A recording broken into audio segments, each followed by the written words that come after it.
My wife Mary was a liar.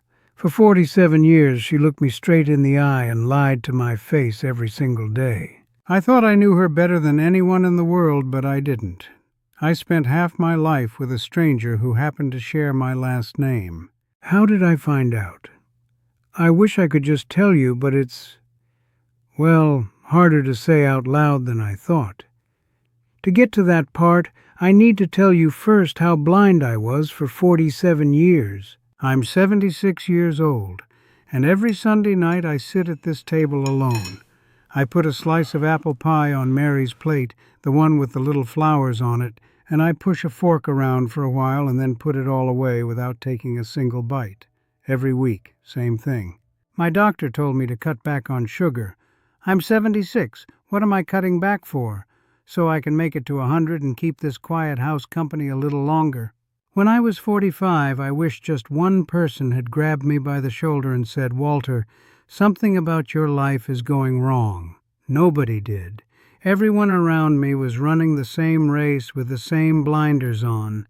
That's why I'm sitting in front of this camera today, so you don't end up like me. I believed one thing my whole life. If she's smiling, everything's fine. Mary always smiled. When I left before dawn, she'd hand me my coffee and smile. When I came home at 11 at night, there'd be a plate on the table wrapped in plastic, and she'd smile. And when I told her I had to go into the office again on a Saturday, she'd say, "Okay, be careful," and smile. And I looked at that smile and I thought, okay, so we're fine. Mary's smiling, so I can keep living like this. Let me be honest with you.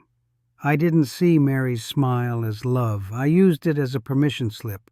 If Mary smiled, I didn't have to feel guilty. If Mary smiled, I could come home late again tomorrow. If Mary smiled, then this marriage had no problems. For 47 years, I never asked.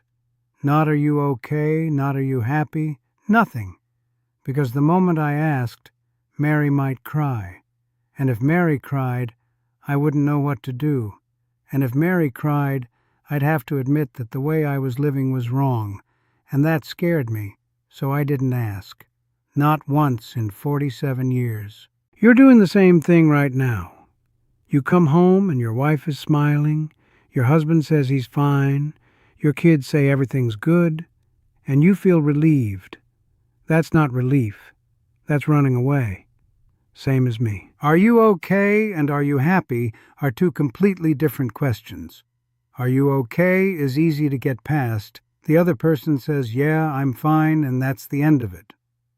But are you happy is the kind of question where you have to look that person in the eye to ask it. And once you hear the answer, there's nowhere to hide. That's why we don't ask.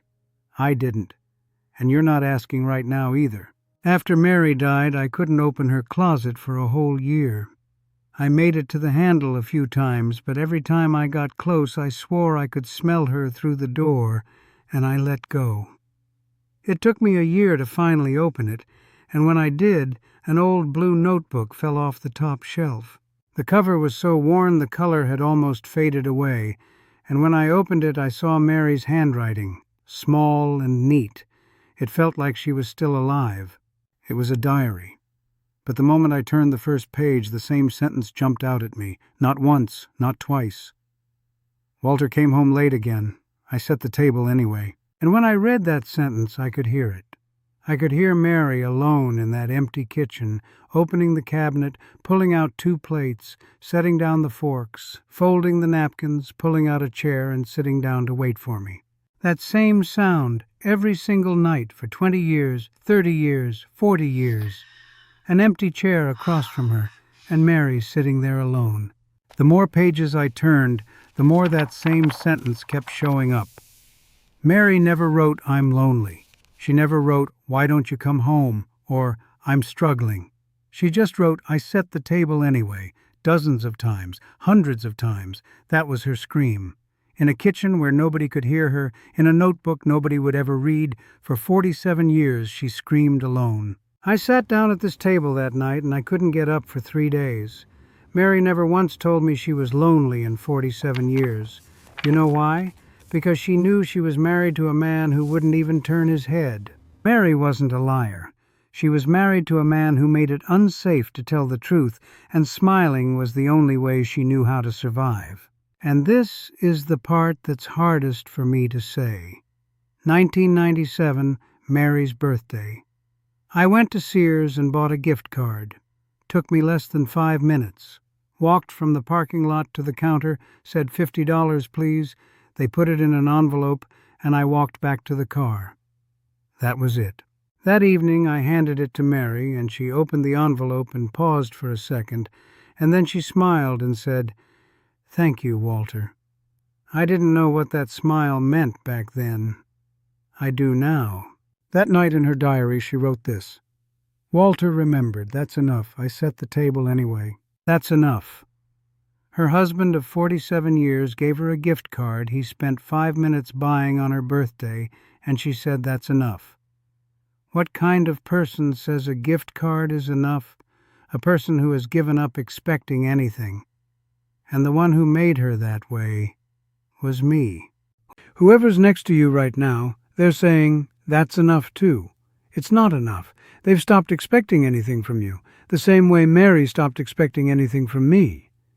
But as I kept turning the pages, I found something else. There were pages where that same god-awful thing stopped. Not many. Out of 47 years and thousands of pages, I could count them on one hand. On those pages, Mary didn't write, "I set the table anyway." Instead, in shaky handwriting, she wrote one sentence. "Walter was home today." That's all it said. It's not like I bought her a diamond ring or took her to Europe or anything. It was just a Saturday when I didn't go to the office and sat on the couch, or an evening when I came home early and looked at Mary's back while she was cooking, or a day when I just happened to stick around the house. Mary wrote down those little nothing days like miracles had happened, carefully, one word at a time. The moment I read those words, it felt like all the air got sucked out of the room. I sat at this table and couldn't move until the sun came up. What Mary wanted was never the damn promotion I chased for 40 years, or the bonus, or the one word I needed to hear from the company. Mary just wanted me to see her. She wanted me to turn my head on that couch and look her in the eye and ask her how her day was, and just let her know that she was there, that I knew she was there. And I couldn't do that one simple thing, that thing that doesn't cost a single penny. I couldn't do it more than 10 times in 47 years. The 47 years I was so proud of, those years were just me slowly starving the woman I loved to death with loneliness. Let me ask you something right now. Are you seeing the person next to you, or are you treating them like a piece of furniture in your living room? Do you even remember what their face looked like today, what their eyes looked like when they were waiting for you? Don't plan some big event, just see them. That's all Mary wanted for 47 years, and she died still wanting it. After I finished the diary, I tried to change. I really did. Every morning I'd get up and pour coffee into Mary's little cup with the flowers on it, and I'd sit in Mary's chair at the table, and I'd stare out the same window Mary used to stare out of every morning.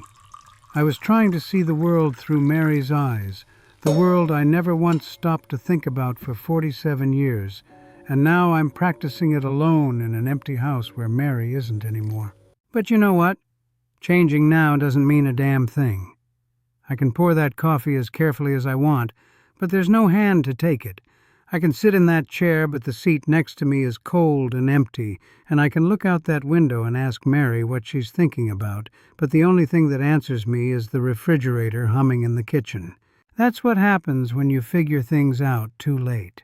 When it comes at the right time, a realization can save your life, but when it comes too late, it just becomes a slow poison that numbs whatever you've got left. You're listening to me right now, so you probably think you're better off than I am, that you've still got a chance, but I thought the exact same thing.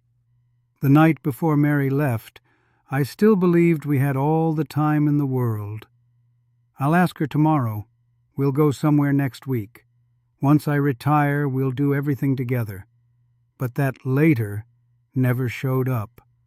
All those tomorrows where I was going to ask Mary if she was happy, not a single one of them came in 47 years. The person next to you is not forever. They don't owe it to you to wait around. The person you had coffee with this morning, there is no guarantee on this earth that they'll be sitting at your table tonight. My wife Mary walked out the door on an ordinary Tuesday in November of 2022 and never came back. It was a Tuesday. Nothing was supposed to happen on a Tuesday. But that perfectly ordinary Tuesday is the day my world ended. When you go home tonight, don't do anything, just sit next to them. You don't need to come up with something beautiful to say. Just sit there and feel them breathing right next to you. Don't put it off until tomorrow.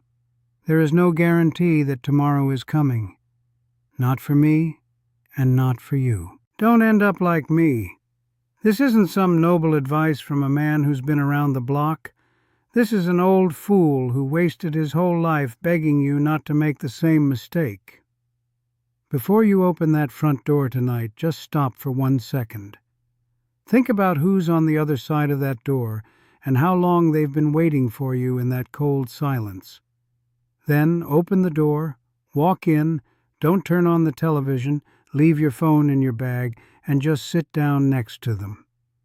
If you don't know what to say, that's okay. Just you being there, just sitting there, that already says more than anything you could come up with.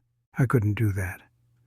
For 40 years I couldn't do that one simple thing, and now when I want to sit next to someone, the seat next to me is cold and empty.